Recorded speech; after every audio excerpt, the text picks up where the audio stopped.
the damn car. Me to. Look, I've been arrested before. You just comply.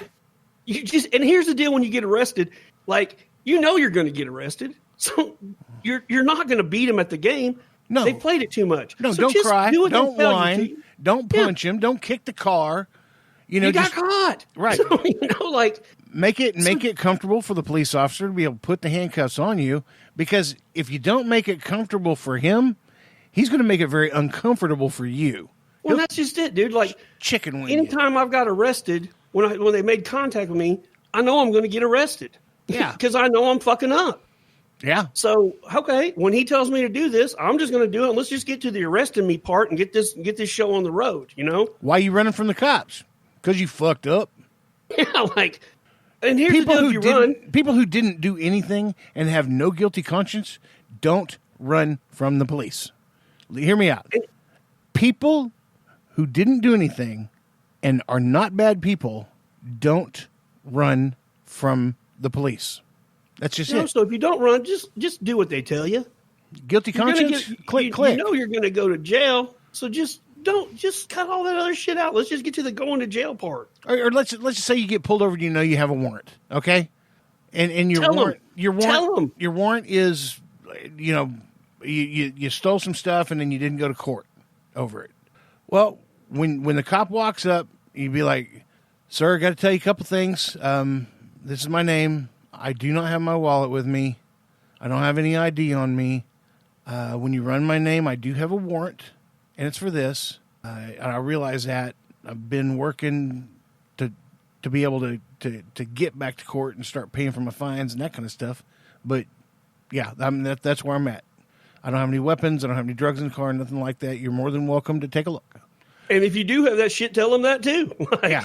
Just be honest. Personally, I don't like police officers going through my shit. I don't care if I've done something wrong or not.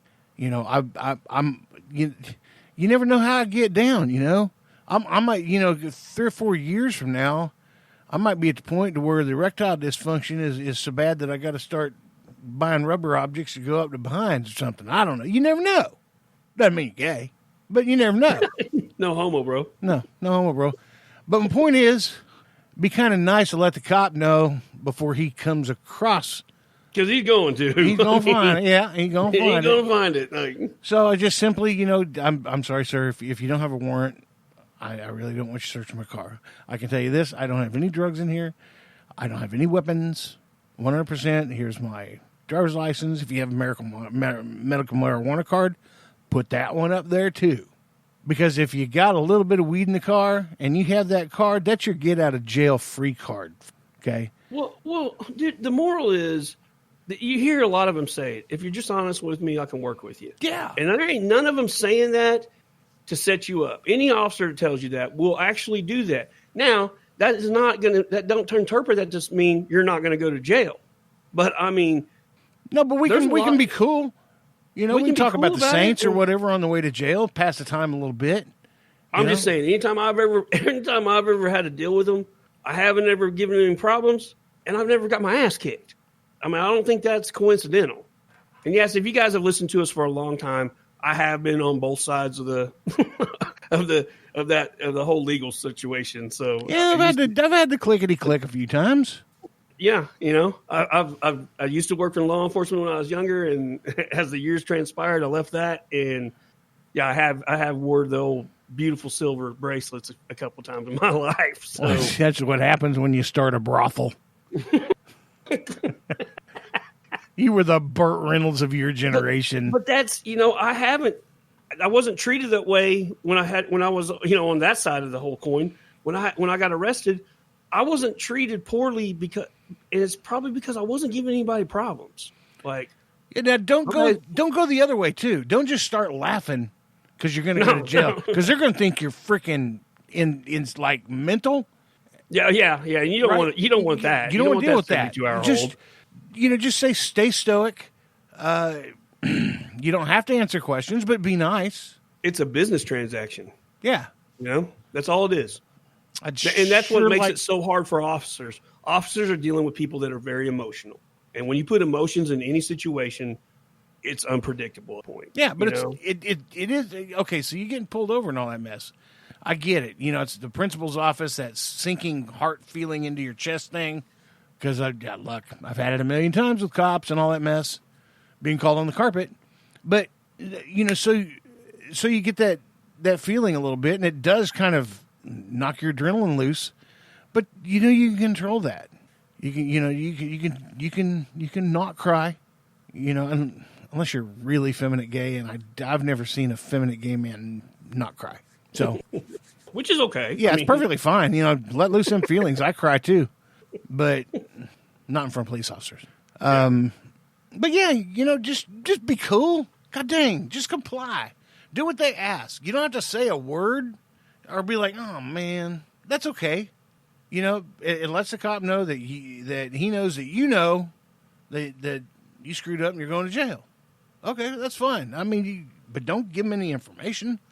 You can go through this without. Since we're talking about compliance, this will spin us into the next. This is up there on the wheel of liberalism. You're talking about compliance. Let's talk about what happened in Atlanta with that guy that they pulled over for DUI and he ends up shot and killed. What was his name? Rayshard Brooks. Rayshard Brooks. So he eats a bullet and dies. And that was over a pretty extreme case of noncompliance. You know? Yeah. And so I want to know how things are so shaken up in our society right now that we're literally at a point that a guy's pulled over for DUI. So he's obviously been driving to display those characteristics. They pull him over because they have reason to believe he's committed a crime. And instead of complying with them, he decides to be combative with them and ends up in a fight. Steals one of their tasers and fires it at them. Now, keep in mind, just a couple of weeks ago in Atlanta, there was a big push that tasers were lethal weapons. It was deadly force. That's what the city council there decided in a case that was brought before them over some use of force. And all the way up city council, they decided that tasers were lethal force. So this guy steals a taser from a cop, shoots it at him. By the city council's ruling, he's just used deadly force on these officers. They retaliate and shoot and kill him. And now, not only did they lose their jobs, they've charged them with murder. How does that happen? Just comply. Well, I want to know how a movement in this country can get to the point that all common sense went out the window. Everybody has watched live PD. Everybody's seen it. Everybody's seen the people in there that don't comply, that don't pull over when the lights are shot, when that cop's behind you. And tell me one time you've seen it happen when they catch them. They don't have they're not doing something illegal besides running. Will, God dang, what the hell are you doing here? Why are you speeding? No. There's so much adrenaline going through their bodies now because you're running from them. So there's got to be a reason for you to run, and it may very well involve guns. You know, I mean that's why police are hypersensitive. You got to be for that job. If you walk around and I can tell you this much, if you're a cop and you're never scared, you're a dead man. Well, you're not telling the truth. Yeah. I mean, so this is what this situation has turned into. And now they're to the point that 911 dispatchers over this deal. They had a number of officers quit. Now, these officers quit over different shifts. So their manpower went way down and that were on the streets. 24 hours. They lost manpower. Yep. Over the weekend, the police chief issued the bat signal, and they had 500 calls holding. So that's 500 calls that are waiting to be answered by officers. She sends a bat signal out to the sheriff's office, and the sheriff's office said, "Sorry, not our problem." So she goes, "Well, okay, plan B." Contacts the state police, and the state police says, "Sorry, not our problem." No habla, stupid. So yeah, let's defund the police departments. It's working out well for them. Like, let's defund the police department. Tulsa's they literally yesterday. Tulsa's city council was going through and approving the budget, and they got to the police, and it's almost 900,000 more. They're giving them for the police department almost 900,000 more dollars. It's like they took the money from Norman and gave it to Tulsa.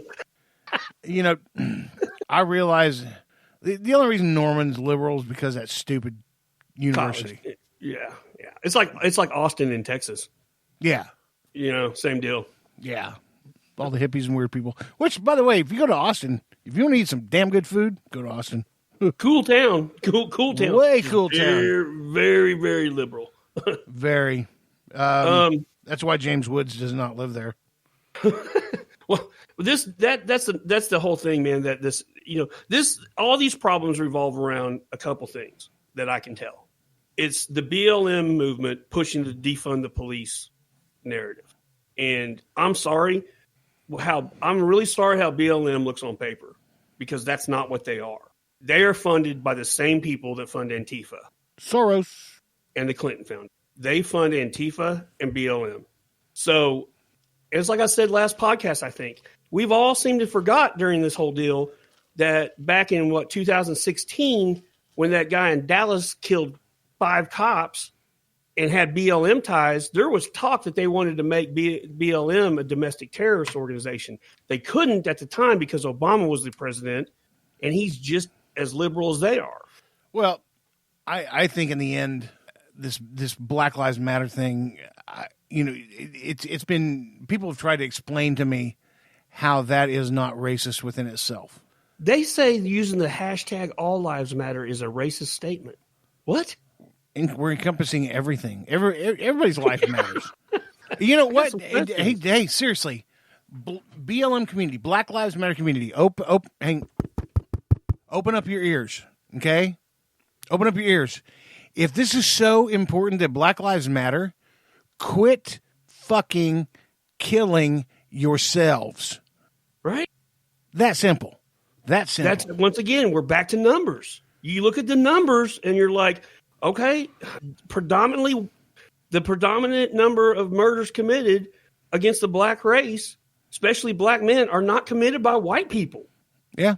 I'm sorry. That's just a number. That doesn't mean I'm racist. That's just a goddamn number. Get it through your heads. Quit killing yourselves. If you're going to be a thug and steal from another thug, somebody's going to come after you. But if you ain't being a thug or up to no good, you might actually be able to find a job. You think that I'm privileged because I have a nice job and a podcast? Man, I had meat on Wednesdays. I had to pay for my own college. Have you done that? No. Here's the deal, man. I mean, people need to start using common sense. And I'm sorry. Black lives do matter. White lives matter. We all matter, And if you want to end racism, then let's quit bringing it up. There's a big deal right now that there's a pastor in town that's going to meet with our mayor, and they're going to discuss every black business and every black citizen of Tulsa being paid money over the 1921 race riot. Look, that was 99 years ago. I'm pretty good with a whip and a crop, but it's for the lady friends, okay? I'm not my ancestors from back in the day when, if not enough cotton got picked, somebody got whipped. That was awful. That was atrocious. That stuff should have never happened. But that's also not my fault. I got one further than that. I've had a family member research it and go back through our genealogy. Nobody in my family ever owned a slave. But I got people telling me that I need to apologize to the black community. I didn't do anything to them. I don't owe anybody an apology. And I refuse to apologize for something I haven't done. Yeah. That's admitting guilt. You and I are the same. I mean, we're pretty much in your face 24/7 with whatever conversation or whoever we're talking to. So, having said that, I completely forgot where I was going with this. Well, I will say this, man. I will never support anything that promotes racism. I do not support racism, but I do not support BLM. Why do I keep going on dead end? I'll just walk myself down a sidewalk that has it runs out of sidewalk. It's just mud from beyond there, and I got to turn around and go back. I don't know. Can't remember where the hell I was going. I swear to God, it's Mad Cow. I swear to God. But for all of y'all who sent me all the emails and cards and all that mess about my toe, thank you very much. Of course, I'm just kidding because nobody sent me shit. Nobody knew about it. I wore a blister the size of my big toe off of my big toe. The bottom of my toe was just. It looked like he set it on fire. It looked like